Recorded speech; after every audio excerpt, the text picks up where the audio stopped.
Hello friends, welcome to Shabbu kitchen. నానమ్మ చేతి వంటకు స్వాగతం అండి. ఈరోజు నేను మీకు కోడిగుడ్డు ఎండి రొయ్యలు ఎలా వండుకోవాలో చూపిస్తానండి. ఉడకబెట్టే పని లేదు, చక్కగా ఇలా పగలగొట్టి వేసేస్తే ఇది చాలా ఓల్డ్ రెసిపీ అన్నమాట. దీనికోసం కావాల్సిన పదార్థాలు చూసుకోండి ఒకసారి. పెద్ద పెద్ద ఉల్లిపాయలు ఒక 4 తీసుకున్నాను, కొంచెం ఎండు రొయ్యలు, 2 పచ్చిమిర్చి, కొంచెం కొత్తిమీర. ఉల్లిపాయల్ని సన్నగా చాప్ చేసి పెట్టేసుకుందాము.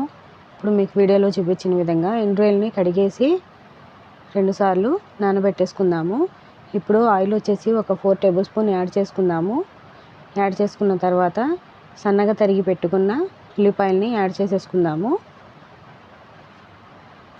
ఈ కూరకి కొంచెం ఆయిల్ అనేది ఎక్కువ ఉంటేనే బాగుంటుంది ఫ్రెండ్స్, ఎందుకంటే ఎండు రొయ్యలు కదా, చాలా బాగుంటుంది. ఇలా ఉల్లిపాయల్ని వేసేసి కొంచెం పింక్ కలర్ వచ్చేలాగా ఫ్రై చేసుకుందాము. ఇప్పుడు దీనిలో పచ్చిమిర్చిని కూడా యాడ్ చేసేసుకుందాము.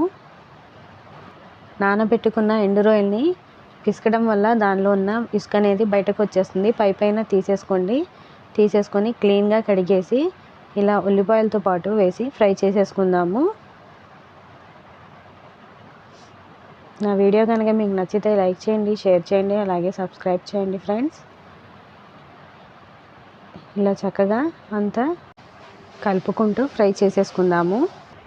ఈ కర్రీ రెసిపీ కావాలి అని నాకు ఒకళ్ళు కామెంట్ పెట్టారు, వాళ్ళ కోసం అనేసి నేను కర్రీ రెసిపీని చేస్తున్నాను. ఇప్పుడు 1 టేబుల్ స్పూన్ ఉప్పు, ఒక 1/2 టేబుల్ స్పూన్ అంతా పసుపు యాడ్ చేసుకుందాము. అంటే ఈ కర్రీకి నేను ఒక 5 కోడిగుడ్లు వేస్తున్నాను. 5 కోడిగుడ్లకి 1 టేబుల్ స్పూన్ ఉప్పు అయితే సరిపోతుంది. ఇప్పుడు ఇలాగా మూత పెట్టేసి ఒక 5 మినిట్స్ కుక్ చేసేసుకుందాము. ఒకసారి మధ్య మధ్యలో కలుపుకుంటూ ఉండండి ఫ్రెండ్స్.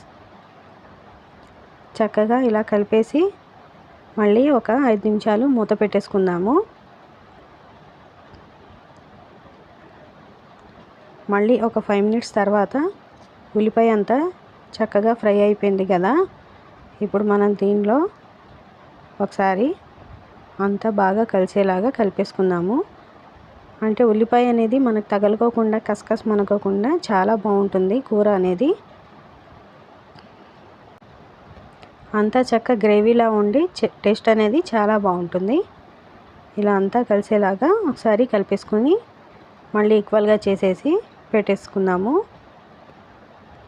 తర్వాత ఇప్పుడు మనము దీనిలో కారం యాడ్ చేసుకుందాము. కారం వచ్చేసి 1.5 టేబుల్ స్పూన్ యాడ్ చేస్తున్నాను. మీరు మీ రుచికి సరిపడినట్టుగా కారం ఎక్కువ తక్కువ వేసుకోవచ్చు ఫ్రెండ్స్. ఇది మీడియంగా ఉంటుంది, మరీ ఎక్కువ ఘాటు కాదు, మరీ ఎక్కువ ఉప్పు అనేది కాదు, కరెక్ట్గా సరిపోతుంది. మీడియంగా తినేవాళ్ళకైతే, ఎక్కువ తినేవాళ్ళైతే ఇంకొంచెం ఎక్కువ వేసుకోవచ్చు, తక్కువ తినేవాళ్ళైతే ఇంకొంచెం తక్కువ తీసుకోవచ్చు. ఇప్పుడు నేను దీనిలో 1 గ్లాస్ వాటర్ అనేది యాడ్ చేసేసుకుంటున్నాను. యాడ్ చేసేసి ఒకసారి అంతా కలిసేలాగా కలిపేసుకొని ఇప్పుడు దీనిలో కొంచెం కొత్తిమీరని యాడ్ చేసేసుకుందాము.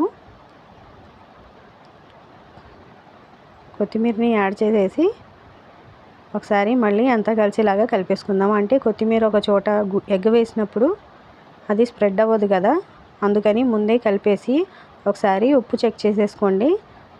ఉప్పు చెక్ చేసేసుకున్న తర్వాత ఒక 2 మినిట్స్ మూత పెట్టి కుక్ చేసిన తర్వాత ఇప్పుడు మనం ఎగ్స్ని పగలగొట్టి వేసేసుకుందాము. దీనిలో కొంచెం ఈ కూర వండుకునేటప్పుడు వెడల్పుగా ఉన్న గిన్నె తీసుకుంటేనే బాగుంటుంది, ఎందుకంటే ఇలా మనం ఎగ్ వేసినప్పుడు ఒక దాని మీద ఒకటి పడుకోకుండా చక్కగా సపరేట్గా వస్తుందన్నమాట. కొంచెం వెడల్పుగా ఉన్న గిన్నెని మాత్రమే తీసుకోండి.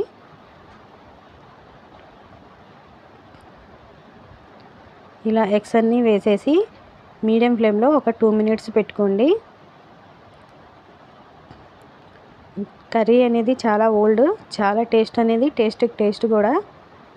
ఇప్పుడు ఒక 5 మినిట్స్ తర్వాత మళ్ళీ మూత తీసి నేను మీకు చూపిస్తున్నాను. దీన్ని కదపకూడదండి. చేపల కూర ఎలా కలుపుకుంటామో అలా గిన్నెని పట్టుకొని అలా కలిపి ఒక 5 మినిట్స్ సిమ్లో పెట్టుకోండి. అంతే ఫ్రెండ్స్, ఎంతో వేడివేడిగా టేస్టీగా ఉండే ఎండు రొయ్యల కర్రీ రెడీ అయిపోయింది. నా వీడియో కనుక మీకు నచ్చితే లైక్ చేయండి, షేర్ చేయండి, అలాగే సబ్స్క్రైబ్ చేయండి. Thank you for watching.